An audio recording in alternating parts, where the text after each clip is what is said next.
आज का हमारा टॉपिक है linear differential equations with constant coefficients. The general form of linear differential equations with constant coefficients is given by equation 1। यहाँ पे P1, P2, Pn ये सारे क्या हैं? कांस्टेंट्स हैं। P1, P2, Pn ये सारे कांस्टेंट्स हैं। x फंक्शन ऑफ x है, y डिपेंडेंट वेरिएबल है,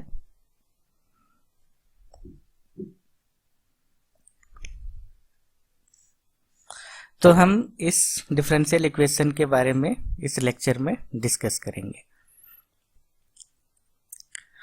अब हम देखते हैं कि अगर इक्वेशन 1 के राइट हैंड साइड में जो फंक्शन लिया गया है जिसको कि कैपिटल X से दिखाया गया है, इसका वैल्यू अगर हम 0 लेते हैं तब हम जो डिफरेंशियल इक्वेशन जो हमें मिलता है उसे हम क्या कहते हैं? Homogeneous part of the differential equation 1 का होमोजेनियस पार्ट कहते हैं। अब अगर हम डिनोट करें dn बाय dxn को, अगर हम d to the power n से dn-1 बाई dxn-1 को dn-1 से and so on, d by dx को d से हम अगर डिनोट करें तो इस डिफरेंशियल इक्वेशन को हम लिख सकते हैं dny plus p1 dn-1y dot dot dot pn y बराबर 0। अब y अगर हम कॉमन ले लेते हैं तो हमें क्या मिलेगा? dn p1 dn-1 dot dot dot pn y बराबर 0। इसे हम शॉर्ट में लिखते हैं, ये क्या है? हमारा फंक्शन ऑफ d है, तो इसे हम शॉर्ट में लिखेंगे f ऑफ d y बराबर 0। अब हम कुछ थ्योरम्स देखते हैं। फर्स्ट थ्योरम क्या कहता है कि अगर homogeneous part of the differential equation 1, जिसको कि हम लोग किससे हम लोग डिनोट किए हुए हैं F D Y equal to 0, इसका अगर दो सॉल्यूशन हो y1 और y2 तो c1y1 एंड c2y2 भी F D Y equal to 0 का सॉल्यूशन होगा, जिसमें कि c1 और c2 क्या हैं? कांस्टेंट्स हैं। तो इसे हम देखते हैं कि किस तरह से होगा। गिवन क्या है कि y1 is a solution of f dy equal to 0। It means ये y1 इस डिफरेंशियल इक्वेशन को सेटिस्फाई करता है, it means F D y1 equal to 0। Next फिर क्या कहता है? y2 is also a solution of F D Y equal to 0। It means y2 इस इक्वेशन को सेटिस्फाई करेगा, it means F D y2 is also equal to 0। अब हमें देखना है कि c1y1 plus c2y2 F D Y का solution है कि नहीं। तो हम क्या करते हैं? y के बदले में c1y1 प्लस c2y2 पुट कर देते हैं। क्योंकि c1 और c2 कांस्टेंट है और एफ डी हमारा एक लीनियर फंक्शन है, तो हम क्या कर सकते हैं? c1 को आउटसाइड ले सकते हैं, तो c1 F D y1 plus c2 F D y2 calculate करने पर ये आ जाता है। अब ये इक्वेशन 1 इसे मान लिया जाए, सॉरी इक्वेशन a मान लेते हैं, इसको इक्वेशन b मान लेते हैं। तो a और b से हम क्या देख रहे हैं? ये पार्ट 0 हो जाता है, ये भी 0 हो जाता है, तो अल्टीमेटली ये 0 आ जाता है। तो इससे क्या प्रूफ होता है कि c1y1 प्लस c2y2 ये भी हमारा एक सॉल्यूशन है F D Y equal to 0 का। तो एक बार फिर से रिपीट करते हैं। ये थ्योरम क्या कहता है कि अगर किसी होमोजेनियस डिफरेंशियल इक्वेशन का दो सॉल्यूशन दे दिया गया y1 और y2, तो हम एक तीसरा सॉल्यूशन निकाल सकते हैं, और वो किस फॉर्म का होगा? c1y1 plus c2y2। अब हम आते हैं नेक्स्ट थ्योरम। नेक्स्ट थ्योरम क्या कहता है? अगर u सॉल्यूशन है F D Y equal to X का, और भी सॉल्यूशन है F D Y equal to 0 का, तब u प्लस भी किसका सॉल्यूशन हो जाएगा, F D Y equal to X का। तो पहला गिवन क्या है, हमें क्या दिया हुआ है कि u हमारा सॉल्यूशन है, u is a solution of F D Y equal to X. It means u जो है इस इक्वेशन को सेटिस्फाई करेगा, it means F D u equal to X. Next क्या गिवन है कि v is a solution of F D Y equal to 0। It means v इस equation को सेटिस्फाई करेगा, इसका मतलब है एफ डी भी इक्वल टू 0। अब हमें क्या देखना है कि u प्लस भी F D Y equal to X का सॉल्यूशन है। तो लेफ्ट हैंड साइड में हम क्या ले लेते हैं, y से को रिप्लेस कर देते हैं u प्लस भी से, तो ये क्या आ जाएगा, F D U plus F D V. तो एफ डी यू का वैल्यू यहां से देखते हैं हम, एफ डी यू का वैल्यू x आ जाता है और एफ डी वी का वैल्यू यहां से 0 आ जाता है, तो अल्टीमेटली ये क्या आ जाता है, x। तो इससे क्या हम देखते हैं कि u प्लस भी किस इक्वेशन को सेटिस्फाई करता है, F D Y equal to X को u प्लस भी सेटिस्फाई करता है। इट मीन्स u प्लस भी is a solution of F D Y equal to X. Next हम आते हैं कि ऑक्सिलरी इक्वेशन क्या होता है। तो हम लेते हैं होमोजेनियस पार्ट को ले लेते हैं हमारे डिफरेंशियल इक्वेशन का, और एक ट्रायल सॉल्यूशन मान लेते हैं y equal to e to the power mx। हम ट्रायल सॉल्यूशन इसको मानते हैं। तो तब d to the power n by dxn, अगर इसको n टाइम्स डिफरेंशिएट करें तब क्या आ जाएगा। सपोज सबसे पहले हम क्या करते हैं, y को एक बार डिफरेंशिएट करते हैं, तो y को एक बार डिफरेंशिएट करने पर आ जाता है m into E to the power mx। अगर 2 बार डिफरेंशिएट किया जाए इसे, तब ये क्या आएगा, m square E to the power mx। इसी तरह से अगर इसको n टाइम्स डिफरेंशिएट किया जाए तो ये क्या आ जाएगा, m to the power n into E to the power mx। अब सारे वैल्यू को हम इसमें पुट कर देते हैं, तो y को n टाइम्स डिफरेंशिएट किया गया है, it means m to the power n into E to the power mx plus p1। अब इसमें n माइनस 1 टाइम्स डिफरेंशिएट किया गया है, मतलब m to the power n minus 1 E to the power mx plus p2 m to the power n minus 2 E to the power mx dot dot dot pn। y का वैल्यू है e to the power mx equal to 0। अब e to the power mx common लेने पर क्या आता है, m to the power n plus p1 mn minus 1 plus p2 mn minus 2 dot dot dot pn e to the power mx equal to 0। अब e to the power mx non zero value है, हम जानते हैं कि exponential function का value 0 नहीं आता है कभी, तो हमारा क्या आ जाएगा, m to the power n plus p1 m to the power n minus 1 plus p2 m to the power n minus 2 plus dot dot dot pn equal to 0। इसे हम क्या कहेंगे, auxiliary equation of this differential equation. इसको अगर equation 2 से denote करते हैं तो इस इक्वेशन को इक्वेशन 3 से हम डिनोट करते हैं। इक्वेशन 3 को हम क्या कहेंगे, 2 का ऑक्सिलरी इक्वेशन कहेंगे। ओके, अब अगर इस ऑक्सिलरी इक्वेशन का सॉल्यूशन आपको मिल गया, इसको हम अब सॉल्व करने पर सपोज हम मान लेते हैं m1 m2 dot dot dot mn solution इसके मिल गए, तब हम इसे क्या लिख सकते हैं, m minus m1 m minus m2 dot dot dot m minus mn equal to 0। Okay,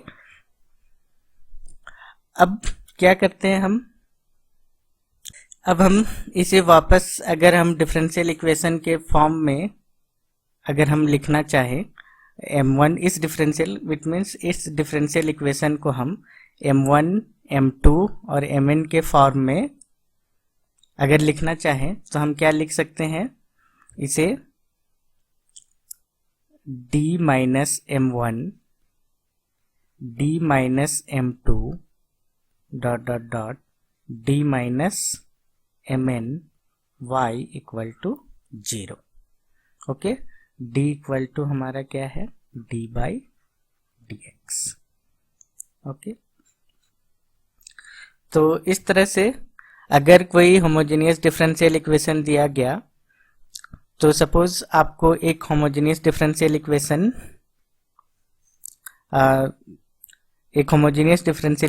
दिया गया,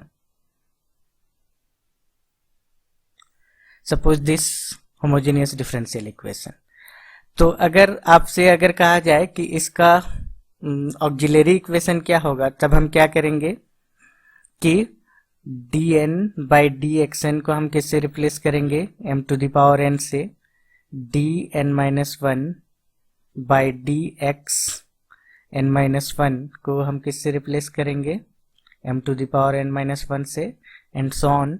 तो हम डायरेक्टली क्या लिखेंगे, m to the power n plus p1 m to the power n minus 1 plus p2 m to the power n minus 2 plus dot dot dot pn equal to 0। इसका solution find out करेंगे। Suppose इस equation का solution है m1 m2 dot dot dot mn। अब हमें ये कहा जाए कि इस सॉल्यूशंस m1 m2 और mn के फॉर्म में इस डिफरेंशियल इक्वेशन को कैसे लिखा जा सकता है, तब हम कैसे लिखेंगे इसे, d minus m1 d minus m2 dot dot dot d minus mn y equal to 0, where d equal to d by dx। Okay, अब हम कंसीडर करते हैं second order linear differential equation with constant coefficients. Okay, अब इस differential equation का auxiliary solution अगर हमें लिखने के लिए बोला जाए तो हम कैसे लिखेंगे, m square plus p1m plus p2 equal to 0। Suppose इस ऑक्सिलरी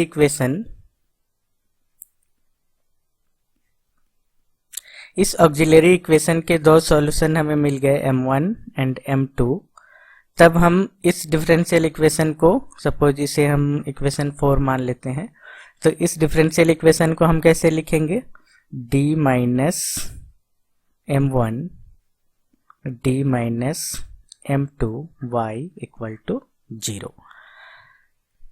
अब हम इस होमोजेनियस पार्ट का सॉल्यूशन निकालना चाहेंगे। ओके, तो इसका सॉल्यूशन हम डिपेंड करता है हमारे ऑक्सिलरी इक्वेशन के रूट पर।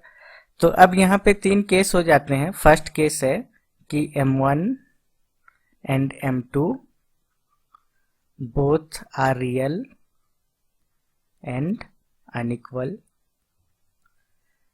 थर्ड केस, सेकेंड केस है m1 m2 both are real but equal, and third case है m1 and m2 are complex numbers।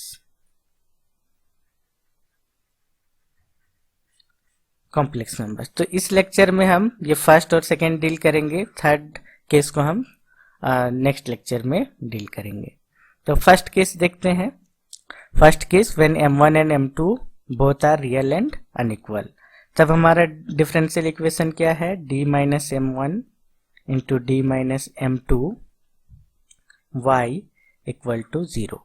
Suppose d minus m2 y को हम क्या मान लेते हैं, z, तब क्या हो जाता है हमें यहाँ से d minus m1 z equal to 0। अब इसको सॉल्व करते हैं, ये क्या हो जाएगा हमारा d बाई इस इक्वेशन को इस तरह से लिख सकते हैं हम, मतलब dz by d x minus m1z equal to 0। अब यहाँ पे सेपरेशन ऑफ वेरिएबल मेथड का यूज करते हैं हम, dz by z equal to m1 dx। अब इसे इंटीग्रेट कर देते हैं। इंटीग्रेट करने पर लेफ्ट हैंड साइड का integration ln of z, right hand side का इंटीग्रेशन m1x प्लस एक इंटीग्रेटिंग कांस्टेंट मान लेते हैं k मान लीजिए, तो इसे हम लिख सकते हैं e to the power m1x plus k।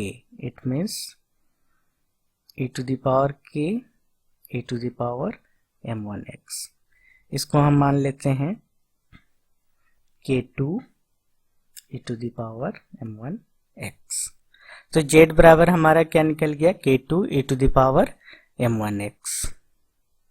Okay, तो अब d माइनस m2y को हम किससे रिप्लेस किए थे, z से। d माइनस m2y को हम किससे रिप्लेस किए थे, z से, और z का वैल्यू क्या निकल गया, k2 इंटू m1x। ये आ गया k2 इंटू m1x। तो इसे हम लिखेंगे dy by d x minus m2y equal to k2 e to the power m1x। अब ये लीनियर डिफरेंशियल इक्वेशन हो गया, तो इसका इंटीग्रेटिंग फैक्टर कैसे निकलेगा, e to the power integration of coefficient of y और इंटीग्रेशन x के रेस्पेक्ट में, तो ये हो जाएगा e to the power minus m2x। तो लीनियर डिफरेंशियल इक्वेशन के सॉल्यूशन का फॉर्मूला क्या है, integrating factor into y dependent variable equal to integration integrating factor into the function in the right hand side k2 e to the power m1x into dx plus integrating constant, इसको हम क्या मान लेते हैं, k3। तो integrating factor क्या निकल गया यहाँ पे, e to the power minus m2x y equal to k2 constant है, इसे बाहर ले लेते हैं।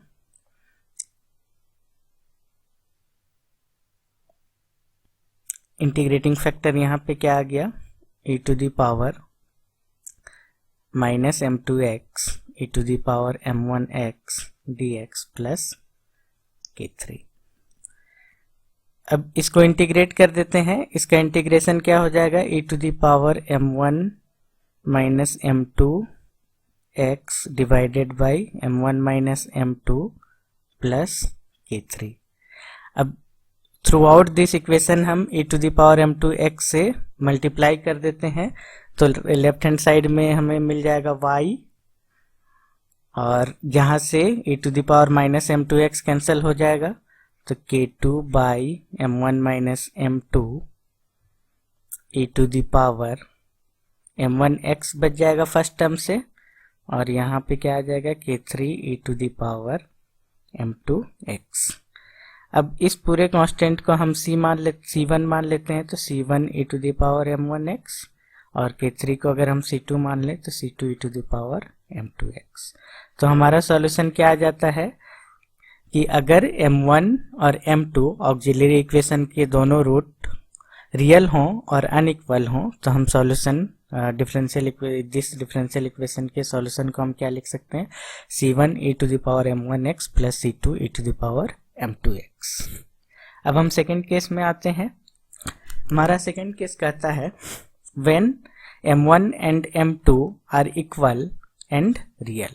जब m1 और m2 दोनों क्या हो, इक्वल और रियल हो जाए, तो m1 और m2 दोनों इक्वल हैं, तो इसको हम क्या मान लेते हैं, m। तो d minus m1 d minus m2 y equal to 0। ये हमारा क्या हो जाएगा, d minus m y equal to 0। अब फिर से हम क्या करते हैं, इसको z मान लेते हैं, तो इसे z अगर हम सपोज कर लिए तो d minus m z equal to 0 हो जाएगा। इसको हम डायरेक्टली लिखते हैं dz by d x minus m z equal to 0। अब हम इसके सॉल्यूशन को डायरेक्टली लिखते हैं। इसका सॉल्यूशन क्या हो जाएगा, z इक्वल टू k, एक कांस्टेंट मान लीजिए k e to the power mx। Okay, same पिछले केस की तरह इसे सॉल्व करेंगे सेपरेशन ऑफ वेरिएबल मेथड से।